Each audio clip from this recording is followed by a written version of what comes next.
আরেকটি গুরুত্বপূর্ণ প্রশ্ন যে কোরবানির পশুর হাড়, শিং, খুরা ইত্যাদি বিক্রি করা যাবে কিনা।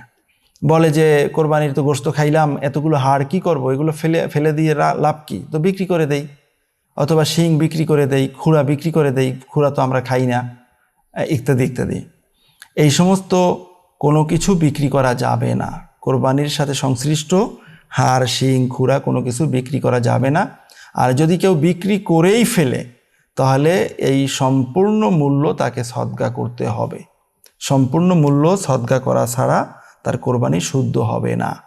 এবং এই ক্ষেত্রে অনেক সময় দেখা যায় যে কোরবানির এই হাড়, মাথার হাড়, চোয়ালের হাড় মানুষ গাছে বেঁধে রাখে। এটা হলো একটা কুসংস্কার।